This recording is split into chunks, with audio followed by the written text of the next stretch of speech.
recognize the limitations that she has in life. Before I get started, one thing that I want to really emphasize for everyone is when you see an officer, thank an officer. Law enforcement is going through what is a historically bad time to be law enforcement. Franklin County, I was talking to a friend of mine there, since last November, they have had 320 deputies leave. Wow. Or retire. Oh. Because it is a thankless job. And while there are bad people in every profession, the scrutiny that our officers are under these days is disproportionate to the job that they do. I've been around officers all of my professional life. The best man at my wedding, my best friend is a police officer, and I can tell you that there is nobody else that would do more for somebody than law enforcement. They run to danger when everybody else runs away. And I just think that it's important for officers to hear from people that they're still supporting our community. That being said, I also want to say thank you for Don Mason being on, because Don just had neck surgery, I believe. So I want to wish him well. So I want to thank the mayor for his support that he's provided to our law enforcement, our office, as we've moved through some challenging times with some problems that we have. One of those problems is one of the issues that we're going to talk about today, which is human trafficking. So we're going to talk about the good, the bad, and the ugly, and not necessarily in that order. Human trafficking exists in Muskingum County. It exists in Zanesville. It exists in South Zanesville. It exists in every part of our community. And it does not know any boundaries. It doesn't discriminate based upon age, or color, or religion, or ethnicity. It just simply doesn't matter. We're seeing people that are being trafficked at all levels. And I think that there's a perception generally that people have, and I say this in the best possible way. Many of you have the luxury of living in a bubble. I live in a different bubble. My bubble is a scum bubble, where I see the negative side of humanity all the time. And there are days where I would like to be able to sit down and not have thoughts about what the problems are with our community constantly running through my head. But I'm not afforded that luxury. But I think it's important to educate everyone else that these problems exist. Because if we don't educate people about the problems will never be addressed. So the subject matter that you're going to hear about today, there are going to be some difficult stories and things that are going to cause you to be upset because you don't want to think about them in your everyday lives, and I don't blame you. When we think of human trafficking, we often think of things, there's a Liam Neeson movie called Taken, where somebody's essentially abducted off the street or out of a bar, and that's how they become victims. The reality is that human traffickers are very savvy. They're very smart, and they're very business oriented. They recognize that they have a commodity that people want. And much of human trafficking started with drug dealers. Drug dealers, when they buy a drug and they sell a drug, that resource is gone. It's non-renewable. Human beings, unfortunately, are a renewable resource that they can sell over and over and over again. And we in our community have seen human trafficking. I can tell you that we have received complaints from victims, but it's difficult to prosecute because the victims that come forward are victims that have been brought into the world of human trafficking by drugs. And drugs are a powerful, powerful thing to get away from. Human traffickers come into a community and they look for certain things. Drug problems. Do they have a base from which to operate? They also like to come to areas that are more rural because there are targets here. And they come to our mall. they go to the mall to look for victims. And what they're looking for might not be what you think. Because we have had victims that have covered all walks of life. Honor students,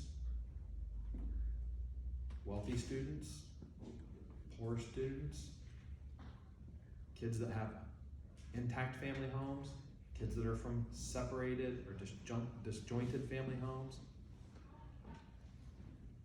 When traffickers come in, they send recruiters. And these recruiters aren't the creepy old man that your parents warned you about a long time ago. It's not the guy in the trench coat sitting at the park.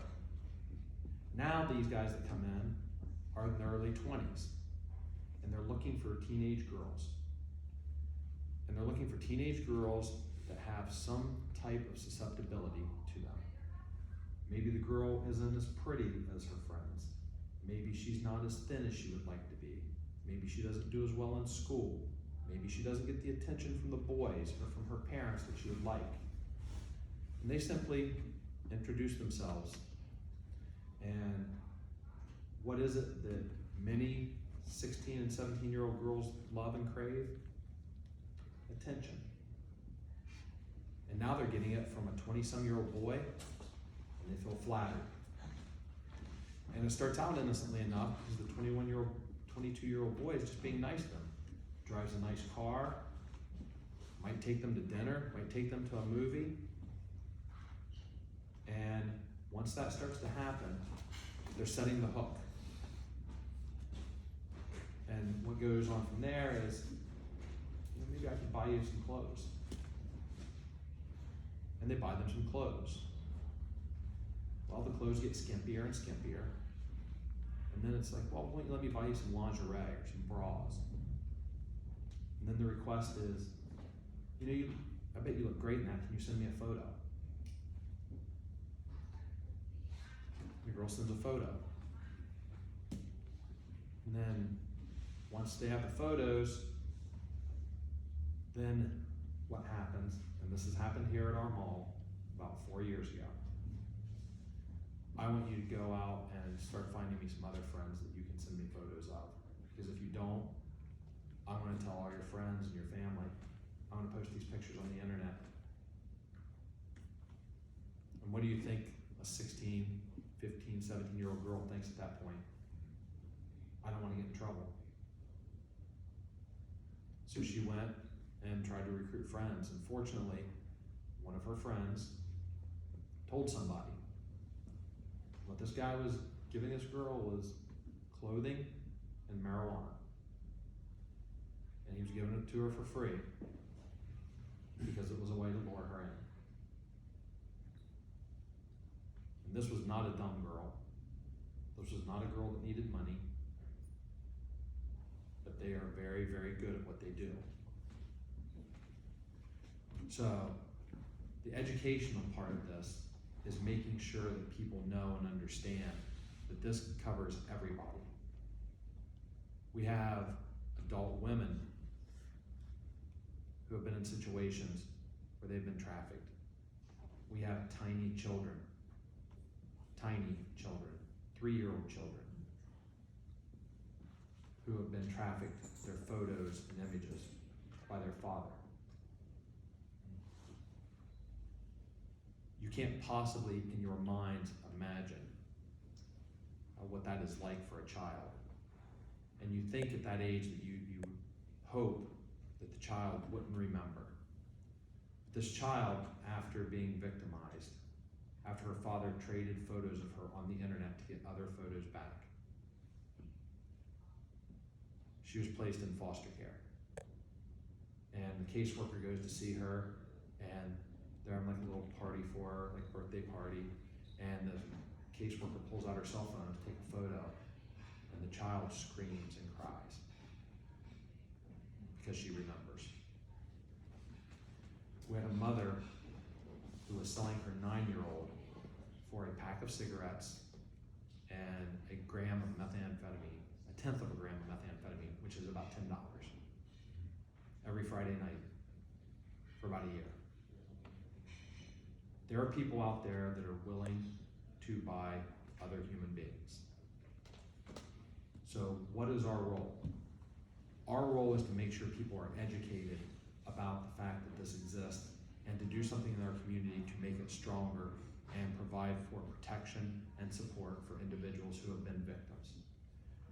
We have a domestic violence shelter that does a fantastic job. We have individuals who are involved with human trafficking that provide transportation to various shelters that link with other organizations to make it possible for them to get out of that human trafficking situation if they can. There are women that are kept in dog cages in Muskingum County, women that are gang raped here. Why does this matter? Because if you provide an environment where this is allowed to go on, others will follow suit. So we've been aggressive in our pursuit of these issues, but they're difficult, and it takes everybody's help. And one of the things that I love about Rotary is seeing people that care about their community and want to help. One of the things that I most love about Rotary is last week you guys got to do something amazing, amazing. For kids who you probably really don't even know the full story of what their trials and tribulations have been. There is a company that's local here. They have a warehouse in Frazersburg. It's called Maloof, M-A-L-O-U-F. And the Maloof story is a phenomenal story. And Kelly said something earlier about someone telling her that they thought that their faith in humanity had been restored. Maloof did that for me. When you're in a job that sees the dark side of people all the time, it was about a year and a half ago, Maloof was looking for some projects to be involved in. They provided bedding, mattresses, and things like that to our shelter. And somebody had contacted them about my involvement with human trafficking and child abuse. And the owners, who are from Utah, and a phenomenal story, Sam and Casey Maloof. Their story is a great one. If you have a chance to watch it, do so. But they started out looking for bedding when they were getting married. And Casey was working as a server at Golden Corral. And they thought, you know what, we can put a product out there that meets a need. And they are now one of the top 10 corporations in Utah. And they have distribution centers throughout the United States. But what's amazing about them is when they were told about our office's involvement, they flew into their distribution center, and Sam and Casey Maloof, the owners of the company, drove down to our office and sat in the conference room and met with me. There aren't very many corporations where you're going to get the head people to come in and sit down and talk with you. And what they have is they have a human trafficking training site, which I'm going to recommend that all of you watch. It is iamonwatch.org, and it's sponsored by Maloof, M-A-L-O-U-F. And in sitting down and talking with them, they're like, what can we do to help you? We can't go back in time and change events, but we can always move forward and try to make things as positive as possible for victims of sexual abuse and human trafficking. So they've worked with our shelter, our domestic violence shelter. They've talked to local human trafficking organizations, and I have arranged for them to correspond with the state's Attorney General's office in their human trafficking division. But what have they done for us locally? A large predictor of an individual's likelihood of ended up being trafficked as a human being is if they were abused as a child. Because that's how they identify with love. And it sounds crazy, but a child that's been abused starts to see themselves as just being something that somebody else uses for their pleasure. And that's how they internalize positive feelings. Maloof sat with me and said, what can we do? And I told them, I said, for about 14 or 15 years, I've chased this idea of a child advocacy center, which is something to have locally. And what a child advocacy center does is it allows for children who have been victims of sexual assault to go to one location where they're interviewed and undergo an exam. And why is that important? Because when you're abused as a child, there are a lot of people that need to have that information. Social workers need that information. Law enforcement needs that information. Prosecutors need that information. Mental health advocates need that information. Nurses need that information. Doctors need that information. And I want you to think for a moment about something very traumatic that has happened in your life. And thinking about what it would be like to meet with stranger after stranger after stranger and have to give details about that traumatic event and how hard that would be. And then I want you to imagine that you're a child who's been sexually abused, and we're all adults, and we all know proper terminology, and we all have had consenting relationships. This may be the extent of this child's relationship, is they might be 7, 8, or 9 years old, and they have to come in and talk about their father molesting them, or a friend, or an uncle. So the advocacy centers allow you to do one interview where all of the other individuals can watch on closed circuit TV. There's a forensic interviewer that's specially trained to interview children so as not to traumatize them further. A doctor examines them. We have these resources in Columbus. For 14 years, I have sent virtually every child that's been sexually abused in Muskingum County to Nationwide Children's Hospital, and they are fantastic. But the problem is that when they get linked with services, the services that they're linked with are services out of Franklin County. And while for many of us, driving to Columbus to go to Easton is an afterthought, there are many people in our community that do not have that type of reliable transportation. The idea of driving from Roseville to Zanesville is a difficult one. If we continue to link locally the children that have been abused with proper services, it decreases their chances of being victimized again and becoming victims of human trafficking. And that's how we can make a difference. We make a difference by doing what you're doing here, by listening to tough subject matter and talking about it. The training that's provided by Maloof, there are 10 modules, they're about 6 minutes a piece, and it takes about an hour. And essentially it functions under the see something, say something category. Because you have to ask yourself, if you saw something that was off, would you rather report it and find out that it was not a big deal, or would you rather see something later and realize that you could have stopped it? And those are hard things to do when you're not involved with what I do, because that's our role. But I have to tell you that it's also your role as good, responsible citizens. And I know that you care about your community, because if you didn't, you wouldn't be sitting here. Most of the crowds that I get to talk to are captive audiences. You are here because you want to be. And for that, I thank you. I'm going to stick around, I'll answer other questions, but I know that many of you have other things to do with your day, so I appreciate it.